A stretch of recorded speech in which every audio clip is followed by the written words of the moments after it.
Well, hello, my name is Emil Dansker, and I'm an interviewer for the Veterans History Project, the Library of Congress. We're at the main library in Cincinnati, and the date is April 30th, 2013. Today we're speaking with Bill Cornell. So I'm going to ask you where you were born. I was born in Los Angeles, sir, Los Angeles, California. Mm-hmm. I was baptized in the Baptist church. And I think they tried to drown me. They said the 23rd Psalm twice over me, and I made it though, sir. Yeah. And the first time... Well, what'd your parents do? My mom was a singer. She was a blues singer. Mm-hmm. My dad was a civil engineer. Mm-hmm. And we eventually came to Dayton, Ohio.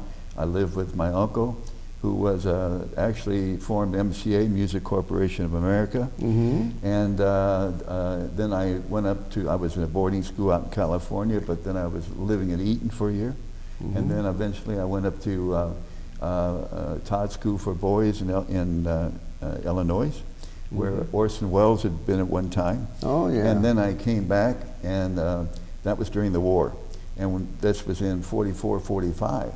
And I would come back by train and to see my mom in Dayton, and the USO would get on the train and give everybody, all the soldiers, and I had my little Navy outfit on, and they'd give them treats. Well, the soldiers would always take my bags and take the cigarettes out. And you probably planned that. well, no, since I didn't smoke when I was 8. See that? Yeah. Mm-hmm. Well, so you've talked a little bit about what school you went to. But high school, you mentioned? Fairview High School in Dayton, Ohio. Uh-huh. But I quit in my senior year, and I joined the Army. And I joined the Army, and I at Fort Meade. Mm-hmm. And I thought I was going in the ASA, Army Security Agency, but I really wasn't that smart. So I ended up in Camp Breckenridge, Kentucky, with the 101st Airborne Division, the 50 Deuce Regiment, Fox Company of 50 Deuce. You learned to use a parachute? No, I was a straight leg. I didn't jump. But I was down there about 2 weeks, and they had Cornell, bring your duffel bag down here. You're not in the ASA anymore. You're over there in the infantry. So I was at Fort Bragg, North Carolina. Well, where were you when you heard about Pearl Harbor? You must have been pretty young at that point. Pearl Harbor was possibly in school. Yes. Make an impression on you at that time? No, but we've been there since, and my wife and I, and when you stand there and see that ship, and then you see other people who precipitated that problem, you just wonder, but that took everybody took a hard toll. And if you look at that, you got to really think about independence for our country and care a lot about the United States. Mm-hmm. Yeah, so you saw the Arizona then, you mentioned. Yes, sir. Yeah. And I think it's still leaking oil, if I remember right. Yeah. I've not been there. I've not had a chance to go there, but yeah, I've read about that where the oil still comes up a little bit. It's still coming out as a reminder to what happened many years ago. Well, not contrived, it's real. Well, let's see, now you enlisted, right? So you weren't... I was RA 15506 547, sir. Well, mine was 1370887. I always had to call it sir, too. Yeah. So you did enlist. You didn't let yourself... I did enlist. Drafted. Joined the Army, and I learned a lot when I was 17. Mm-hmm. I turned 18, but you learn a lot when you're 17 and you've... Sure, you know everything at that point. No, I found out I know nothing. Okay. I learned an awful lot. I knew you take things for granted that aren't there. I learned that there's other things happening in the world that you're not aware of. Mm-hmm. And you have to be aware of these things. And the Army made me a better person. Why did you enlist? Well, I had some difficulties at home, and this was the proper way to go. And my wife and I have discussed it many times. We've been married 53 years. And 53, you say? 53, yeah. I write poetry and et cetera. I got a wonderful wife. She's got a problem, but I got a Okay. And, I just joined and get away from those situations, and it worked out well. Mm-hmm. One of those cases, huh? Mm-hmm. So let's see now. You said you went first to, not first to Breckenridge. Where did you go first? Camp Breckenridge, Kentucky, Uh-huh. right down in Kentucky there. I was there for actually more than my share, because the first 2 or 3 weeks I was supposed to be in the ASA, but I wasn't. So I got there in May, and we shipped out to Seattle, Washington, maybe October, or Thanksgiving is in November. Mm-hmm. So we left about in October. I got, I think, a 30-day leave to go home, mm-hmm. and then they shipped us to Seattle, Washington. I'd never been there by myself before, that far away, and I remember there on the airline, I was crying and I was trying to hide my tears from the airline hostess as I was flying away. Oh my God! Where'd you fly? Was it a military flight? They had a flight, a regular flight from mm-hmm. to Seattle, Yeah. to Fort Lewis, Washington, sir. By the way, tell me again what ASA meant. Army Security Agency. That was supposed to. It came out of Fort Devens. That's actually where they're having this particular bomber from Boston. At the present time, but that was a Army Security Agency, and what they did, they listened in, they broke codes, et cetera, and et cetera. But I didn't make that test, because at Fort Meade, Maryland, like I say, I was young. They had all these tests, and the final test was the Morse code test. Now they said it's going to be very simple. All you got to do is dit dit dit, that's I, and do dit dit, that's E, and et cetera. So came through, did it. I just put my pencil down, and I ended up in the infantry. Oh, gosh. Well, so let's see. You got all that training and the moving around a little bit, and you didn't go into security after all. But what did you do during the war? Well, sir, I got over there, and at 1 o'clock at night, they said, do you want to go up the front lines, or would you like to stay down here? Well, most of us chose down here. And I ended up actually with a 304 Signal Battalion. Mm-hmm. And actually, I ended up, even though I had a weapon assigned to me, I ended up working switchboard. Mm-hmm. And my first day there, to show you how I was, I heard a siren go off, and I thought, oh my goodness, we're being attacked. So I took my weapon, I jumped in a foxhole, and somebody comes by and looks at me and says, get out of there, it's 12 o'clock. Oh, it was the 12 o'clock news. But I did have a weapon. Actually, when I was there, we all had R&R, rest and recuperation, in Japan. Well, during that time, I didn't have any money, but I won Soldier of the Month of the battalion. And I had to know weapons, how they handled everything about a weapon, and there's a picture in the things I gave you. And the certificate, I think, here. Well, the certificate? Well, I'm not sure about that, but there's a picture in there that showed me. I don't think it's a certificate, but there's a picture of the day I stood there, and I looked pretty neat.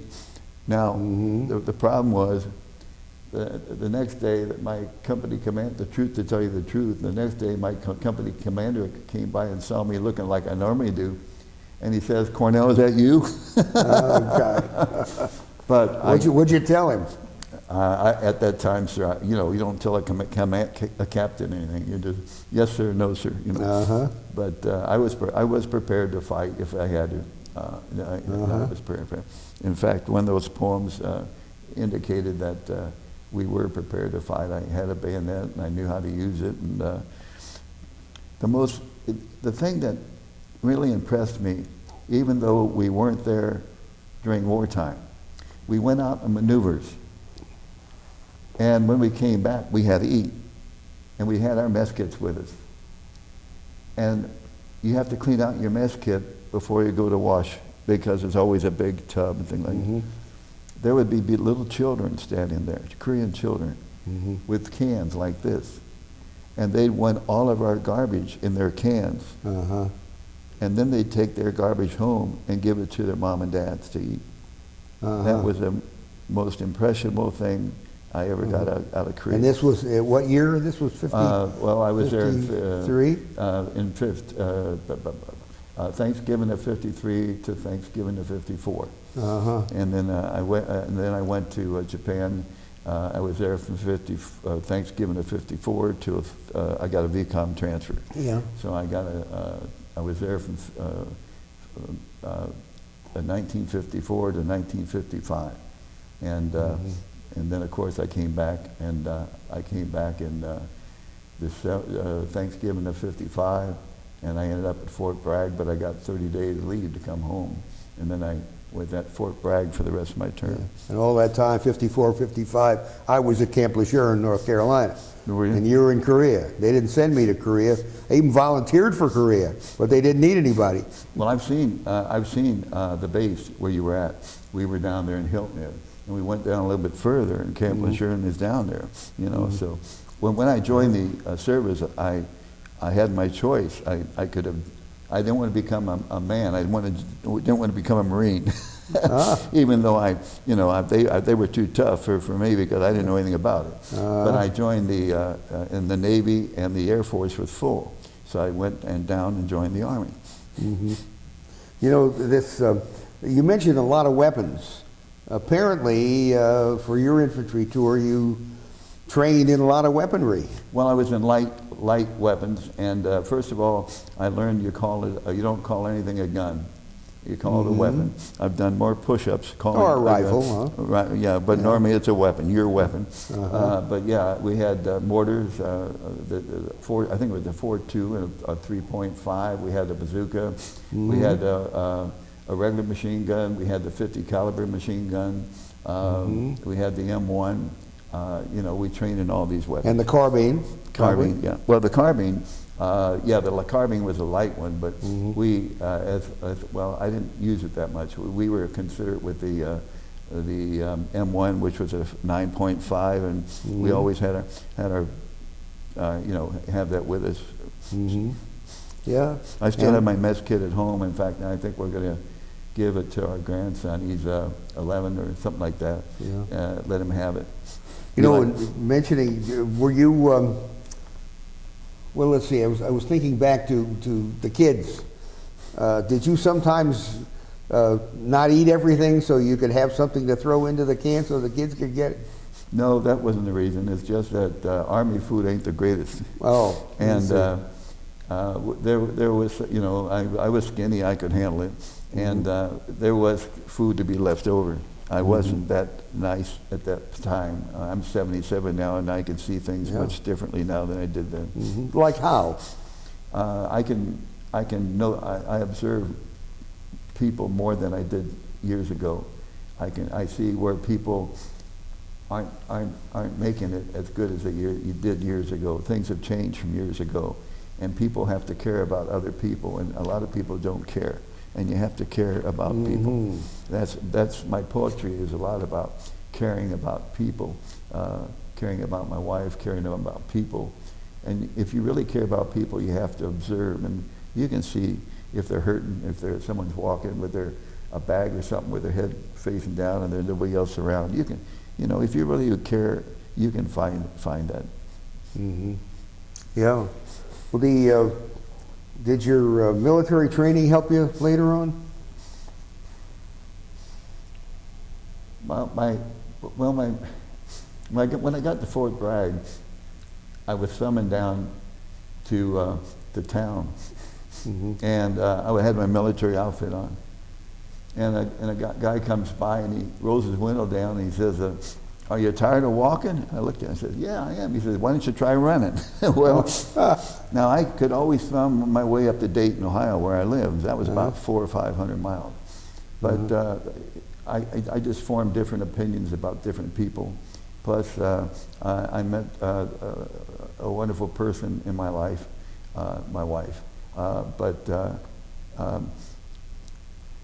a lot of different things happened. When we were going down left Seattle to go to Korea, all of us were sick. And I still remember I was leaning over, and one of the guys on the ship, a seaman or something, said, "You feed it to the fishies, boys, feed it to the fishies." And it was a marine serpent.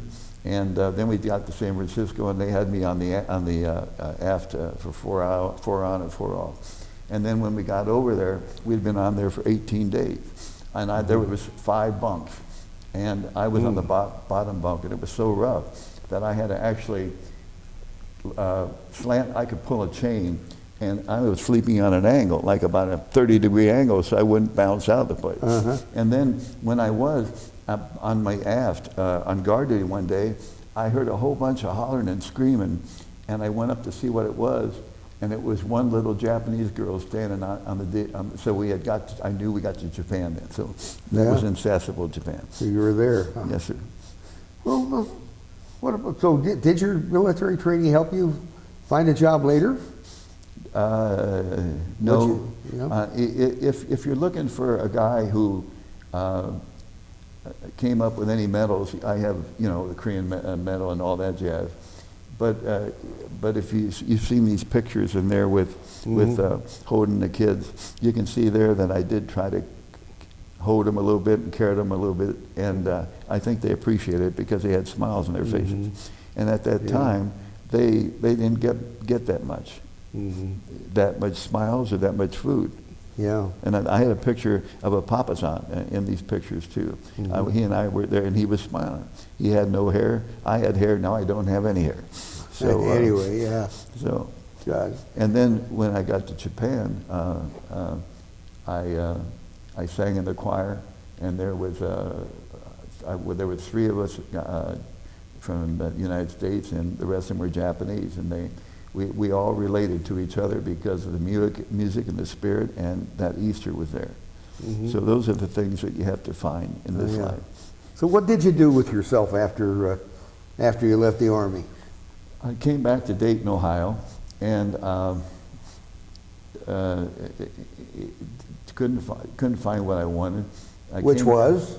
I don't know, because I had quit. Oh, okay. Oh, I know what. I wanted to go back to Fairview High School, but to finish my go to school. But to tell you the truth, the principal said, "You can't come back here because you'll probably be chasing girls." So, I came back to Cincinnati and worked at the Enquirer. Then I started working at Central Trust Bank. But then I went back and forth 2 nights a week. We had 2 children, and I finished my degree. I was 29 when I graduated from high school. From high school? From high school, up in Fairview High School in Dayton, Ohio. That Fairview? Yeah, Fairview High School. One of my daughters went to Fairview. It's I think it's not in the greatest area right now, but it was good enough for us, and so I graduated from high school with a GED, something like that. Oh, and then after that? I didn't go to college because I really wasn't smart enough. I basically at that time I have the intelligence now to do that because I know what college that means for you. But I didn't know anything at that time because at that time I was always by myself. And I was never told, "Hey, Bill, do this, you'll get better." And so I came down here and got a job at the Enquirer, and then I moved on to the Central Trust Bank, which is now PNC. And I was with them for 22 years. What'd you do at the Enquirer? I was just a typist. But then I went with Central Trust Bank, and then I became a manager down there, and then I went out to the GE Credit Union, which at that time, and still may be, the largest federal credit union in Cincinnati, Ohio. A guy named Pat Taylor ran it. And so then I retired from that. And then I did various jobs after that. And you're doing, let's see, kind of known for your poetry. Yeah. I believe. Yeah, how do you know? Oh, yeah, that. But the famous poem that I really like is that and men would not appreciate it, but when you go in the woods in the wintertime, the leaves are off a tree. In the spring, there might be one leaf still there, like a maple or an oak. And the poem I like so much, and it's for my wife, it's, in a winter forest, when all forms are naked, there is always one leaf that refuses to leave its tree. Our love is like that winter forest. No matter how the weather changes, we cling to each other, knowing there's always spring.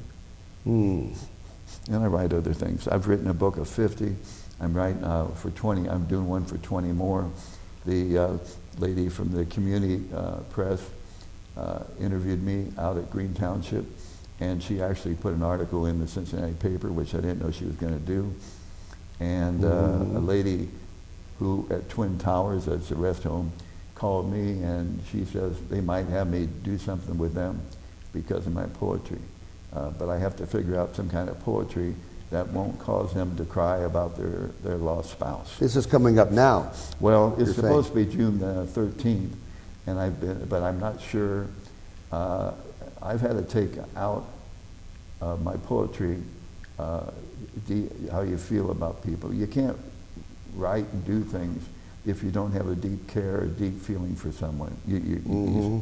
And I have to take that out because these people feel like they've lost that point. They've lost their spouse and they've lost a loved one. The ones at the towers? At the Twin Towers on Hamilton Avenue. Yeah. So I've written about 25 additional ones, and I'm going to get it some more, and I'm going to copyright another 25, and I'll get 50, so I'll have 250 books and I don't know when I'm going to publish them somewhere.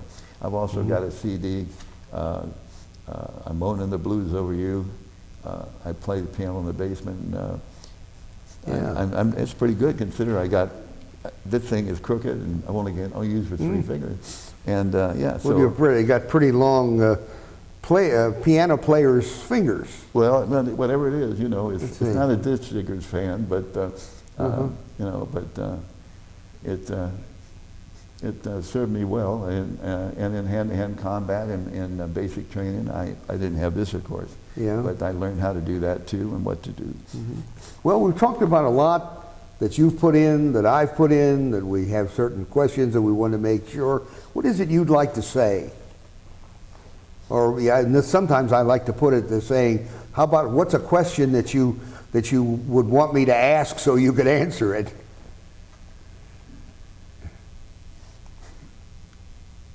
This may not be accepted, so you might want to take it out.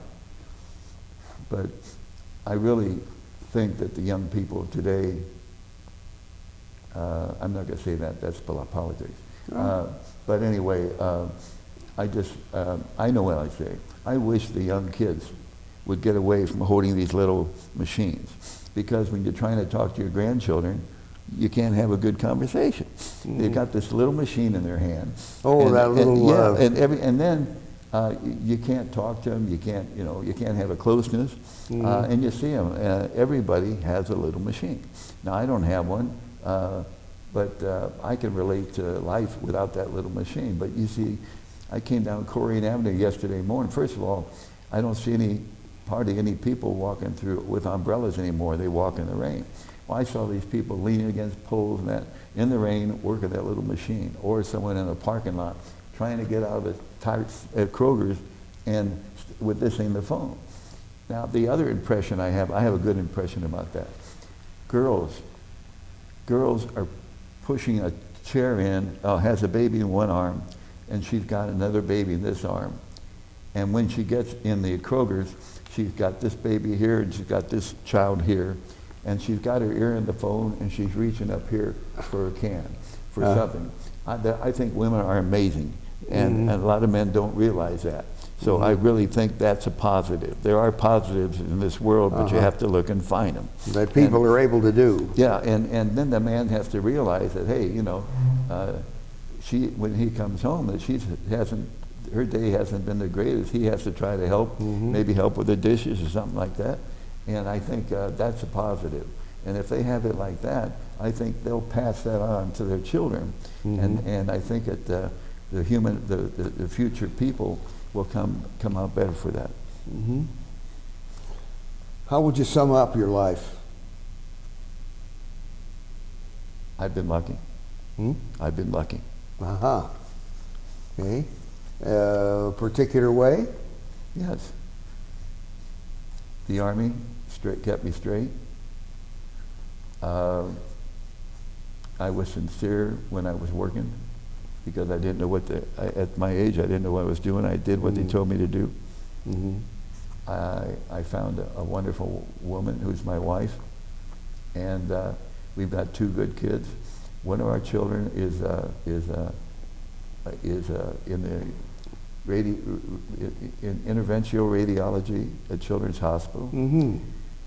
The other one is not a stockbroker, but he's a portfolio manager, Mm-hmm. and they're not doing bad. So in today's market, I think that we've done pretty good, even though we're not the richest one. But love replaces a lot of things that you don't have. Mm-hmm. Yeah. For example? Money, Yeah. things, cars, rich cars, attitudes. A lot of people take someone who has money and they handle them differently than a normal individual.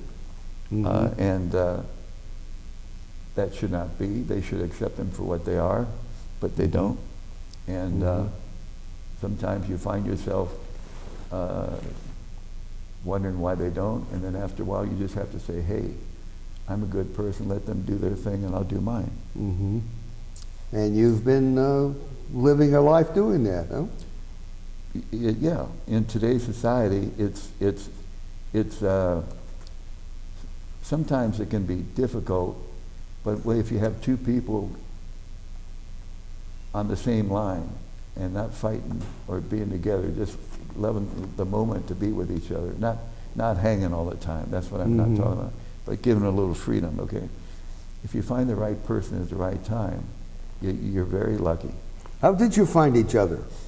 Well, the YWCA down here, Mm-hmm. and I didn't have any. I was living up at UC, and I would come up walking all the way down Vine Street and places but you wouldn't be. And I went to the 3rd floor, and I saw 5 girls at a table, and I got one of my poems read too. And I asked this one young lady, I said, would you like to dance? And she said basically that this was going to be their last night down there because it was boring. And she danced with me. So I was going to be cool. I was never cool. I took her phone number down, and I was going to wait 4 or 5 days and make her wait for me. Mm-hmm. That wasn't the case. I called her the next day. And been together ever since? Yeah. Yeah. Yeah. Grandchildren? Yeah, we have 5 grandchildren. Actually, triplets. One of the triplets is triplets has something a little mental problem, but and then they have another one, 4, and then the other son, the one who's a nurse up at Children's Hospital, he has 1. So basically, in fact, I told him last night. I called him on his cell phone about there was a shooting at LaSalle High School. Oh yes. And I told him to basically, when you go home tonight, hold Ben in your hands, in your arms, and tell him you love him very much. Mm-hmm. So, and he knew what I meant. And I called him at work, and that's how much I care about my kids and care about everybody. Yeah. Well, you certainly show that in your poetry and your relations with other people. You show this. I almost hate to use the term attitude, but for the lack of a better way to put it for the moment, your way of looking at things, your way of expressing yourself. Well, I can't do it any other way. Like I say, I didn't go to finish high school. Well, I got a GED. I didn't go to college, and I've slept in places I wouldn't want to mention now. But I think deep down, and I'm not a religious individual, but my wife has told me that there is an angel for every person. Now, I'm not necessarily saying every day I wake up and say, okay, angel, help me. But somebody in the past has helped me get through life, and it certainly hasn't been me. And there is somebody, and I'm a Catholic, and I was converted 53 years ago. I was baptized a Baptist, but there's a St. Jude, and I think Jude is, and I think it's helped me through my entire life.